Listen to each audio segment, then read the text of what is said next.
Giuliano pour tenter de passer. Dans l'axe qui s'excentre un peu plus.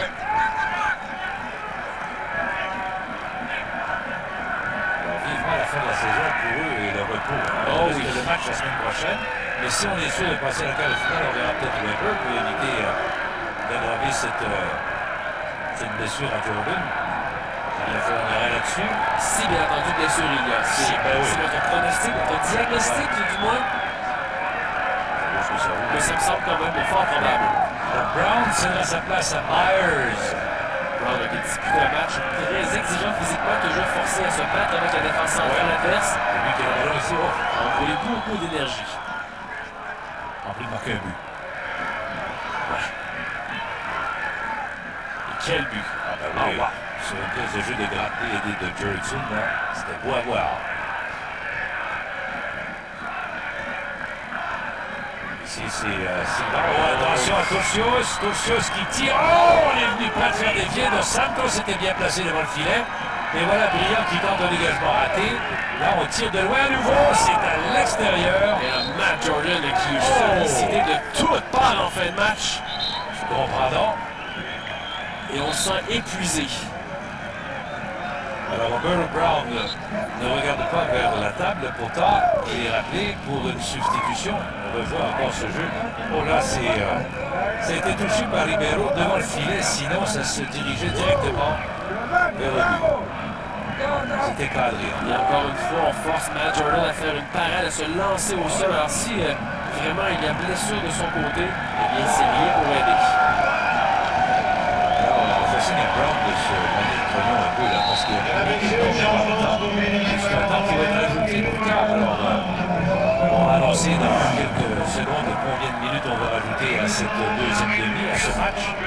Et là, le dégagement qui a complètement été stoppé par le vent. Ouais. Il est sorti sur la ligne de touche et on redonne la possession à Olympia. Alors en fin de match, c'est très très dangereux.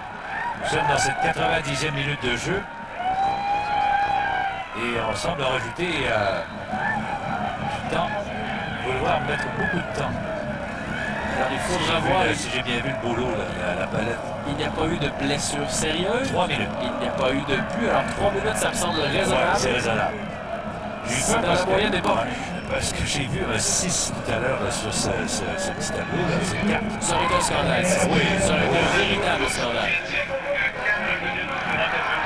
4 minutes, on s'est avisé. Mais 4 minutes, ça me semble énorme. C'est presque un scandale. Est-ce qu'on pénalise Brown pour avoir sorti tardivement du terrain, pour avoir pris beaucoup trop de temps?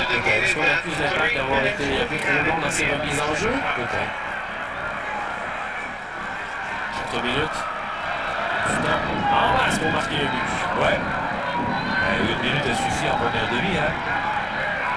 Peut-être pas faute de malheur, mais... Il y a quand même, Claude. Voici Garcia, il passe à Turcios, il lui bat tout à l'heure il y a quelques minutes. Et là, le mot d'ordre, c'est de présenter le défenseur hermétique. Il faut ne laisser aucun espace à Olympia, dégager s'il le faut, écouler les secondes, vraiment s'assurer de faire un gros bloc, un gros mur blanc pour empêcher l'adversaire de pénétrer dans le filet. Regardez loin. Les loin, ça veut dire très loin à cause du vent, là. Ça m'inquiète. Voilà, on vient un peu distorsionner les distances habituelles. Ouais. Voici Grande, en son temps, repère Brillant, il file le ballon, Brillant ensuite a remis à Myers. Myers a perdu le contrôle du ballon, voilà. Il est parti maintenant Le ballon. Ben oui. Ribeiro intervient de belle façon, Myers ne peut récupérer ce ballon. Et Myers doit rester derrière le ballon, doit être le premier à mettre de la pression et ne doit pas se faire prendre. De Sousa a dégagé, a profité du vent pour pouvoir le faire de très loin. Là maintenant c'est Garcia qui tire, mais avec la tête il y a eu un beau jeu défensif là-dessus. Le joueur du Honduras s'est fait mal, même très mal. Attention, c'est Myers qui reprend, mais on a vu qu'il y avait un jeu. Le drapeau est élevé à l'autre extrémité. Alors Olympia qui veut reprendre rapidement le jeu et Myers qui va de quelques petits gestes pour ralentir, pour écouler le temps. C'est dangereux d'être pénalisé pour carton jaune. Castro a du mal à marcher, le numéro 20. Il aurait pu faire de substitution. Voilà, il doit endurer son mal. Il veut donc sortir tout simplement. Et il faut qu'il reste sur le terrain. Les Bleus sont très très Ouais. Profond dans le terrain. Oh, attention, ici, c'était pas facile pour le gardien. Mais il a réussi quand même à boxer le ballon à hors de portée de tout joueur hondurien. Finalement, l'arbitre siffle une faute. Ouf! C'est arrivé au bon moment. Oh que oui! Le ballon partira à Montréal. Quelque chose qui va de très long centre. Oh. Qui a bien fait être occupé par Dos Santos. Et la foule qui debout applaudit. Il reste encore 1 minute et 10 secondes au match. Et bien là, est-ce qu'on est en train de vivre les premiers instants d'un moment historique? Bien sûr. Ça me semble être le cas. Et cette foule de courageux là, qui est venue pour... le match est terminé. On avait annoncé 4 minutes, mais finalement, on a arrêté à 3. On arrête à 3. Mais l'Impact de Montréal qui écrit une page d'histoire, mesdames, messieurs, avec ce point accumulé ce soir, ils s'en vont en quart de finale de la Ligue des champions de la CONCACAF. Personne n'aurait pu parier une chemise là-dessus, une vieille chemise, il y a environ 1 mois. Et la foule qui est survoltée, une foule qui n'a jamais été aussi excitée que pendant toute la saison régulière. On festoie avec l'équipe ce moment grandiose, historique et sur le terrain. On savoure ce match nul, ce petit point qui permet à l'Impact de Montréal de passer en quart de finale de la nouvelle Ligue des champions et les joueurs qui s'empressent d'aller voir leurs plus grands fans, les Ultras de Montréal placés derrière le filet. Eh bien là, c'est un très beau geste de la part des joueurs qui d'aller remercier leurs partisans les plus purs et les plus durs. Oui, monsieur. Alors, une belle page d'histoire donc qui est écrite ici ce soir et qui va continuer de s'écrire, j'en suis persuadé, parce que là, on est gonflé à bloc et on veut absolument se rendre le plus loin possible dans cette Ligue CONCACAF. Il reste un match, Guillaume, qui ne veut absolument rien dire ou presque. Ce sera, il y a toujours une bonne signification, mais on est sûr de passer au quart de finale. Voilà, certainement l'Impact qui est sûr de terminer à la première ou à la deuxième place du groupe C, donc synonyme de place en quart de finale. Bien entendu, le match de la semaine prochaine pourrait déterminer qui finira premier ou deuxième, mais dans les circonstances, ça a plus ou moins d'importance. La mission est accomplie. Voilà, mission accomplie. Alors, la petite équipe de deuxième division nord-américaine de la United Soccer League qui a causé une surprise phénoménale d'abord en écartant Toronto FC et les Wildcats de Vancouver pour se qualifier, a passé le tour préliminaire contre le Real Estelí et par la suite a réussi des performances grandioses contre Joe Public, contre Olympia, contre Atlante. Alors qu'on voyait Atlante et Olympia déjà terminés premier et deuxième dans l'ordre, eh bien c'est tout le contraire qui va survenir et c'est Atlante ou Olympia qui devront se battre pour la deuxième position. Et non seulement ils passent au quart de finale, mais avant le match de ce soir, c'était la meilleure équipe de tout le tournoi.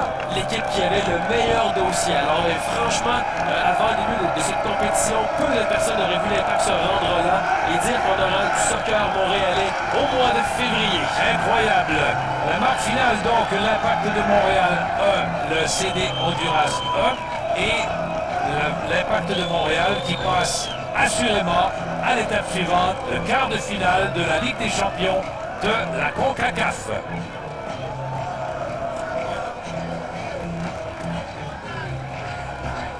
Allons rejoindre Marie-Josée Turcotte. Merci beaucoup, Claude et Guillaume. Donc, on voit Roberto Brown le long de la clôture, les gens qui criaient après lui pour lui demander des autographes. Tous les joueurs sont encore au milieu du terrain, c'est la liesse. Les gens sont contents, heureux, qui sont restés donc ici pour célébrer avec l'Impact de Montréal. Moment historique, bien sûr. L'Impact de Montréal, le petit club négligé qui s'en va maintenant en quart de finale de la Ligue des champions de la CONCACAF. Vraiment, c'est un moment qui sera certainement inoubliable pour les gens qui ont eu le courage de se rendre ici ce soir. Et on peut vous dire que le prochain match de l'Impact, il ne voudra plus rien dire, mais on s'en va mardi prochain à Cancun, au Mexique, pour jouer contre le club Atlante. Le club Atlante qui, en principe, sera le deuxième club à passer en quart de finale. Donc, on pourra vous présenter cette rencontre sur radiocanada.ca en direct de la barre de Cancun à compter de 22h, heure de l'Est. Alors voilà, je rappelle que l'Impact de Montréal vient d'enregistrer un grand moment dans son histoire et passe au quart de finale de la Ligue des champions de la CONCACAF, des matchs qui seront joués au mois de février. Un peu plus tôt, pendant la mi-temps, Nick DeSantis, le directeur technique, nous a dit on va trouver un moyen de jouer à Montréal, donc il faudra tenter de savoir quels sont les plans de l'équipe. Alors, Au nom de toute l'équipe, merci beaucoup d'avoir été avec nous. N'oubliez pas, mardi prochain, dernier rendez-vous donc de ces huitièmes de finale de la Ligue des champions. Au revoir.